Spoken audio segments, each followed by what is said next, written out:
तर सध्या अमरावतीचा परतवाडा चर्चेत आहे तो अयान नावाच्या मुलानं केलेल्या कारनाम्यामुळे। तरुणींशी संबंध ठेवून त्यांचे अश्लील व्हिडिओ व्हायरल करणारा अयान नावाचा रील स्टार खऱ्याखुऱ्या आयुष्यामध्ये विलन ठरलाय आणि याच प्रकाराची पुनरावृत्ती कोल्हापुरातल्या गावामध्ये पाहायला मिळाली। शाहिद आणि शाहरुख या दोन मित्रांनी गावातल्या तरुणींना प्रेमाच्या जाळ्यात ओढलं आणि त्यांच्याशी शारीरिक संबंध ठेवून व्हिडिओ काढले। पोलिसांनी दोघांना अटक केली असली तरी ग्रामस्थांमध्ये संतापाची लाट उसळली आहे। कोल्हापूरमधल्या त्या गावात नेमकं काय घडलं बघूया।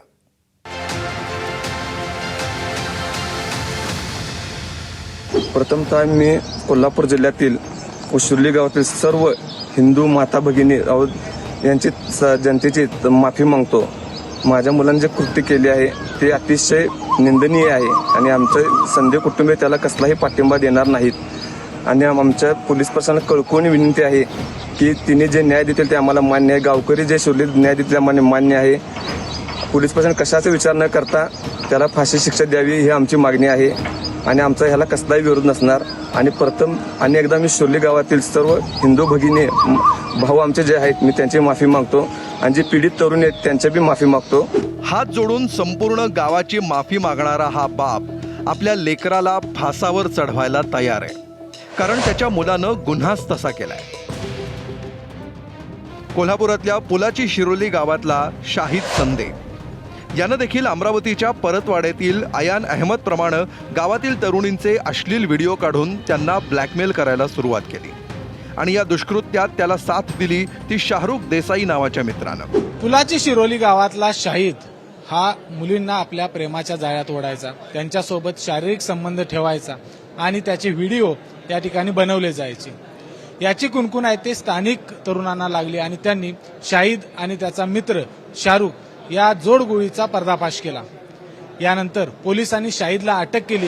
पोलिसांनी अटक केल्यानंतर शाहिद संदेनं गुन्ह्याची कबुली दिली आहे। त्यांनी जवळपास 8 ते 9 मुलींना सावज केल्याचं कळतंय। माझं नाव शाहिद समीर संदे, राहणार शिरोली ग्रामपंचायत जवळ टाकली गल्ली। माझं अनेक हिंदू मुलींचे शारीरिक संबंध होते व त्यांचे फोटोज व्हिडिओ अश्लील फोटो व्हिडिओ मी माझ्या फोनमध्ये ठेवलेले माझ्या मर्जीने मी आता डिलीट करतोय। सकल हिंदू समाजाने मला चांगली समज दिली आहे व इथून पुढे मी कोणत्याही हिंदू मुली किंवा महिला असो त्यांच्या नादाला नाही लागणार। अमरावतीच्या परतवाड्यासारखी लाजिरवाणी आणि धक्कादायक घटना आपल्या गावात घडल्यामुळे पुलाची शिरोली गावचे रहिवासी आक्रमक झाले। गाव बंद ठेवण्याचा निर्णय घेण्यात आला। गावच्या प्रवेशद्वारापासून ग्रामपंचायतीपर्यंत मोर्चा काढण्यासाठी ग्रामस्थ रस्त्यावर उतरले, मात्र पोलिसांनी मोर्चाला परवानगी नाकारल्यामुळे ग्रामस्थ आक्रमक झाले। ग्रामस्थ आणि पोलिसांमध्ये बाचाबाची सुरू झाली। शाहीर समीर शिंदे या जिहादी मुस्लिम युवकाने ज्या मुलींच्यावर अन्याय केलाय आमच्या हिंदू मुलींच्यावर, त्याचा पूर्णपणे आम्ही शिरोली गावातर्फे पूर्णपणे निषेध करत आहे आणि त्यासाठी मी पूर्ण गाव बंद ठेवलेला आहे। ज्याचं त्यानं आपापल्या समाजातल्या मुलींशी काय लग्न केलं विवाह केला आम्हाला काय हरकत नाहीच आहे, पण जाणून बुजून जर आमच्या हिंदू मुलींना जर टार्गेट ठेवून तुम्ही लव जिहादी नराधम जर काय गैरकृत्य करत असेल तर त्याला आम्ही कधीही माफी देणार नाही। गावबंदी, गावातनं बाहेर काढणे, हद्दपार करणे अशासारख्या मागण्या आम्ही करणार आहे, कारण अशा प्रवृत्तीची माणसं ही समाजावर लांछन आहेत आणि त्यांना वेळी शिक्षा झाली पाहिजे, त्यांना हद्दपार केलंच पाहिजे। दरम्यान आमदार अमल महाडिक यांनी गावकऱ्यांच्या मागणीचं निवेदन स्वीकारत आरोपीला कठोरात कठोर शिक्षा देण्याचं आश्वासन दिलंय। त्याच्यामध्ये त्याचा मतदानाचा हक्क काढून घेणं, पाणी कनेक्शन बंद करा, या गावातून हद्दपार करा ही भूमिका आज गाववाल्यांची आहे। नक्कीच या गुन्ह्याची सखोल चौकशी करण्यासंदर्भात माननीय मुख्यमंत्री महोदयांना मी स्वतःचं निवेदन देतोय आणि याची चौकशी सखोल करून याच्यावर कडक कारवाई करण्यासंदर्भात आम्ही प्रयत्न करत आहोत। आधी अमरावतीतला परतवाडा आणि आता कोल्हापुरातील पुलाची शिरोली गाव, पॅटर्न तोच, अश्लील व्हिडिओ काढून तरुणींना ब्लॅकमेल करणं।